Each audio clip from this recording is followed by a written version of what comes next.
perkenalkan saya Florencia Asni Jaiman dari kelas 2 UPWD dengan NIM 2423762104. Jadi pada video kali ini saya akan menjelaskan tentang piutang. Oke, langsung saja. Piutang itu dapat terjadi apabila sebuah perusahaan menjual jasa kepada pihak lain dan dilakukannya itu secara kredit atau tidak membayarnya secara cash atau secara tunai, secara langsung kepada perusahaan. Jadi dalam piutang ini ada dua pihak yang terlibat, yaitu debitur dengan kreditur. Kreditur adalah pihak yang mendapat atau memperoleh piutang atau sebuah aset. Nah, sementara debitur adalah pihak yang berkewajiban untuk membayar piutang atau sebuah kewajiban. Jadi, dalam piutang ini juga dibagi menjadi 3 kelompok, yaitu ada piutang usaha, piutang wesel, dan juga piutang lain-lain. Baik, yang pertama di sini yang saya akan jelaskan yaitu piutang usaha.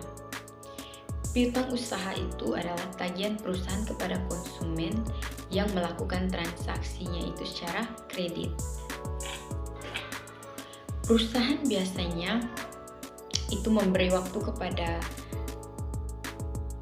pihak lain yang telah melakukan piutang itu, memberi durasi waktu itu selama 30 sampai 60 hari.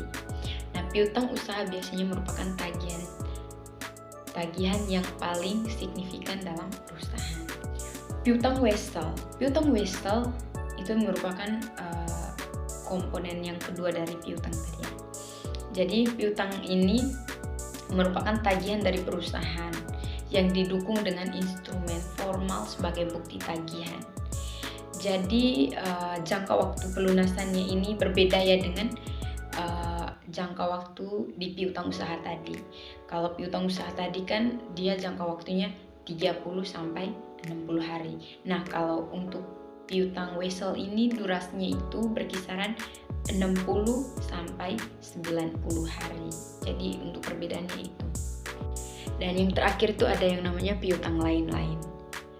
Nah, dalam piutang ini dia itu mencakup semua tagihan yang bukan piutang usaha. Yang termasuk dalam jenis piutang ini adalah jenis piutang ini itu timbul dari pemberian pinjaman kepada pihak lain. Pinjaman kepada karyawan itu adalah salah satu contohnya. Terus yang kedua itu uang muka gaji kepada karyawan. Baik, berikutnya saya akan berikan salah satu contoh bagaimana jurnal penyesuaian dari piutang usaha. Jadi sini saya buat contoh, ambil contoh itu PT Bu Asni pada akhir periode tanggal 31 Desember 2024 memiliki saldo piutang usaha sebesar 100 juta. Nah, berdasarkan pengalaman perusahaan memperkirakan bahwa 5% dari piutang tersebut tidak dapat ditagih. Jurnal penyesuaiannya adalah beban kerugian piutang 5 juta di debit dan cadangan kerugian piutangnya itu di kredit.